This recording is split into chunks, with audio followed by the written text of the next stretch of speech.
नमस्ते। आज का विषय जात पात है। आप तनिक विचार कीजिए, जातियां तो सिर्फ दो ही हैं प्राकृतिक रूप से। सिर्फ हम इंसानों ने अपने तरीके से जातियों का वर्गीकरण किया है और एक दूसरे को नफरत के दृष्टिकोण से देखने के लिए बाध्य किया है। जबकि आदिकाल से आप देखें तो दो तरह की ऊर्जाओं की चर्चा होती हैं। दोनों ऊर्जाएं आधार ऊर्जाएं हैं और दोनों ऊर्जाएं समान ऊर्जाएं हैं। भगवान शिव अर्थात पुरुष ऊर्जा जो सदियों से हैं, आदिकाल से हैं। एक पुरुष को कैसे होना चाहिए? एक पुरुष भगवान शिव प्रतिज्ञात्मक रूप में हैं। ऐसा नहीं है कि भगवान विष्णु क्षीर सागर में बैठे हैं और लक्ष्मी माता बेना डुला रही हैं। ये सब प्रतीकात्मक है। इसके गुणार्थ को समझने की जरूरत है। भगवान शिव जिनके जटाओं से गंगा निकलती हैं, उनके मस्तक पर चंद्रमा है।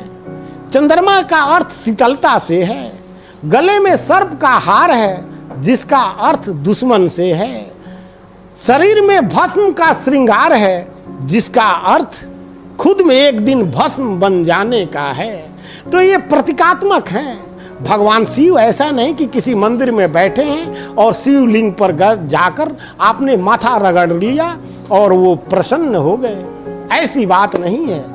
वैसा पुरुष जिसके माथे में, जिसके बालों से ज्ञान की गंगा निकले, जिसके माथे पर चंद्रमा हो अर्थात जिसका माथा शीतल हो, वैसा पुरुष जिसके गले में सर्प की हार हो अर्थात जो अपने दुश्मनों को गले लगा ले, वैसा पुरुष प्रधानमंत्री ही क्यों ना बन जाए, लेकिन ये बात याद रखे कि एक दिन उसे भी भस्म बन जाना है। तो भगवान शिव का अर्थ पुरुष ऊर्जा से है। और पुरुष को कैसे होना चाहिए? जिसके बालों से ज्ञान की गंगा निकले, जिसका दिमाग शांत हो, शीतल हो, जो अपने दुश्मनों को गले लगा ले। भला उसका कोई दुश्मन हो सकता है क्या? जो प्रधानमंत्री क्यों ना बन जाए, लेकिन हमेशा ये याद रखे कि एक दिन उसकी भी मृत्यु हो जानी है और वो भी भस्म बन जाएगा। वैसा पुरुष पुरुषार्थ को प्राप्त होता है। वैसा पुरुष जीवन के उद्देश्यों को प्राप्त करता है। तो भगवान शिव अर्थात पुरुष ऊर्जा से है। और माता सती जो ब्रह्मा जी के मानस पुत्र प्रजापति दक्ष की पुत्री हुई, जो प्रजापति दक्ष के अग्नि कुंड में ही आत्मदाह कर ली और उसके बाद उनका जन्म पर्वतराज हिमालय के यहाँ हुआ, जिसके कारण वो पार्वती कहलाई, शैल पुत्री कहलाई। तो एक ईश्वरीय नारी प्रकृति की शक्ति के प्रतीक है।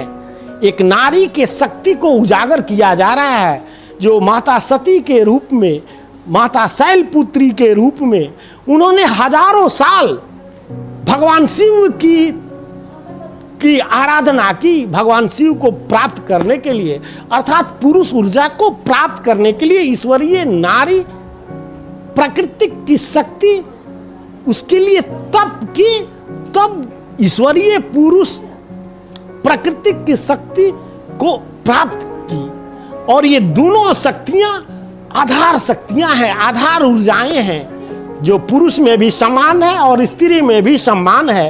तो प्रत्येक स्त्री को माता पार्वती, माता सती, ये सारे रूप हैं जो 9 दिनों में 9 तरह के संकल्प को याद दिलाते हैं। तो इन माताओं के यही एक नारी जो इन प्रचंड शक्तियों से भरपूर है, अगर वो नारी अपने नारीत्व को समझे तब, और एक पुरुष पुरुषत्व को समझे तब, वो पुरुष अपने आप में एक ब्रह्मांड है, कोई अकेला नहीं है। और ना ही किसी से जुड़ने की जरूरत है। तो इस प्रकार प्राकृतिक दृष्टिकोण से देखें तो परमात्मा ने दो ही तरह की जातियों को बनाया, एक पुरुष और दूसरा औरत, दूसरी स्त्री। फिजूल के हम लड़ते हैं, पुरुषों में भी कई जातियां हम लोगों ने बना रखे हैं, कई संप्रदाय खड़े कर रखे हैं। खैर ये तो होना ही चाहिए, विकास की अवस्था जो है, और विकास होने के लिए जिसका विभाजित कर दिया जाए तो आसानी से सहज और बहुमुखी विकास हो पाता है। तो हमारे विकास के लिए हमारे बुद्धिजीवियों ने तरह तरह के संप्रदाय मान्यताओं को वजूद में लाया, जिससे हमारा जीवन सुखी हो। और जातियां तो सिर्फ दो ही हैं, एक पुरुष और दूसरी स्त्री। ये आप नेचर को अध्ययन करेंगे, शुरू से आखिरी तक देखेंगे तो बाकी जो फिजूल के हम लोगों ने गढ़ रखी है, जो विकृतियां आज उत्पन्न हो गई हैं, एक दूसरे से भेदभाव करते हैं और भेदभाव के पिलर पर, भेदभाव के बिंब पर खड़ा कोई भी दीवार वो मजबूत नहीं हो सकता जो सत्य के बिंब पर खड़ा एक महल। तो मनोज उपाध्याय को कृपया सब्सक्राइब करें, आप मुझे कमेंट जरूर करें और लाइक करना ना भूलें। आप खुश रहें, मस्त रहें, स्वस्थ रहें, यही मेरी भोलेनाथ से प्रार्थना है। धन्यवाद दोस्तों मुझे सुनने के लिए।